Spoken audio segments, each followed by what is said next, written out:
Why Mike Stathis's work dismantles political doom. Political doom merchants survive only because large swaths of the public cannot distinguish macroeconomic analysis from emotional storytelling. Their model depends on a rotating carousel of fear-based political absolutism. Claims that America is collapsing, the dollar is dying, socialism is inevitable, elites are enslaving the public, or hyperinflation is just around the corner. None of these statements require evidence. They function as emotional triggers rather than arguments.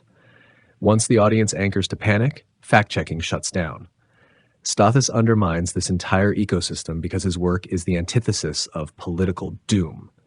His research is built on measurable reality, causal reasoning, data-backed forecasting, and a refusal to politicize economics.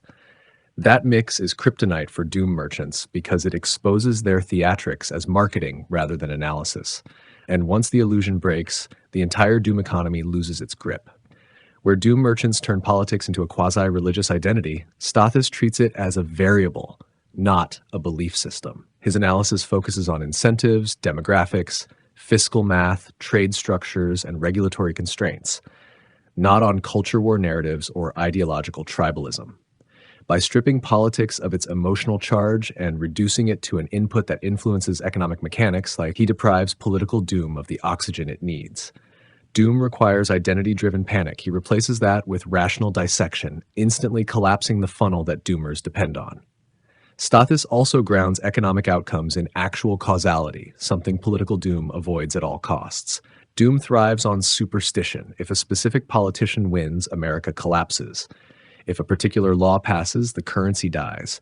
If the wrong party gains power, markets implode permanently. These narratives survive only because people don't understand how economies actually function. Stathis forces them to confront reality by explaining fiscal flows, consumption dynamics, supply chain structure, probability ranges, historical analogs, and empirical cause and effect relationships. Once causality enters the conversation, superstition dies, and with it, the political doom narrative. Another reason his work is fatal to doom merchants is his rejection of the doom industry's sacred premise, permanent imminence. Their business model collapses if collapse is not always about to happen. Stathis dismantles this by mapping long-cycle structural risks, differentiating probability from possibility, assigning time horizons, laying out potential countermeasures, and acknowledging system resilience as well as fragility. Doom merchants rely on the idea that everything is happening right now and only they can save you. Stathis shows that systems degrade gradually, predictably, and measurably, not in cartoonish apocalyptic bursts. With that clarity, doom prophets look like carnival barkers. What makes his approach even more destructive for political doom is that he analyzes legitimate structural risks without weaponizing them. He has long written about inequality, healthcare dysfunction, retirement fragility, trade imbalances, demographic decline, leverage, corporate concentration, and distorted monetary incentives.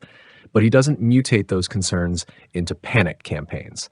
He contextualizes them with data, probabilities, and timeframes. Doom merchants take the same raw material and turn it into hysteria. He takes it and turns it into understanding. He educates while they agitate, and the contrast exposes their product for what it is. Doom merchants rely on vague, unfalsifiable predictions. The dollar is doomed, a depression is coming, the elites will destroy everything, because vagueness protects them from accountability. Stathis does the opposite. His predictions are time-stamped, verifiable, and measurable. He quantified his crisis forecasts in magnitude and time frame, recorded them in print and video, and allowed the public to check his accuracy. Doom merchants cannot coexist with anyone who produces testable forecasts because testability reveals them as frauds by comparison. His record turns their rhetoric into noise. His independence is equally lethal to political doom. He has no donor class, ideological sponsor, partisan loyalty, or financial incentive tied to political outcomes. He criticizes both parties when appropriate, dissects policy regardless of whose name is attached to it, and isolates economic consequences from political theater. Doom merchants cannot survive without partisan allegiance because their business model depends on demonizing one tribe while sanctifying another. Stathis's neutrality exposes the entire political doom industry as marketing psychology rather than analysis. He has also spent years showing exactly how doom merchants use marketing psychology to manufacture fear. Their ecosystem depends on fear-based messaging, copywriting manipulation, funnel engineering, false expertise, manufactured enemies, and ideological bait-and-switch tactics. Stathis names the techniques, exposes the incentives, and documents the scripts.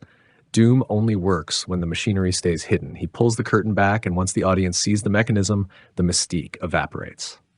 His own forecasting record drives the stake in even deeper because it proves that real macro forecasting has nothing to do with politics. His biggest calls, the 2008 crisis, the 2011 to 2012 trajectory, the 2015 corrections, the 2020 COVID crash mechanics, and the 2022 bear market, were grounded in structural, demographic, financial, and behavioral analysis, not in partisan narratives. He shows that competence renders political doom unnecessary. Doom merchants cannot survive that comparison because if macro forecasting works without fear politics, their entire product category becomes obsolete. Ultimately, Stathis demonstrates that political doom predicts nothing.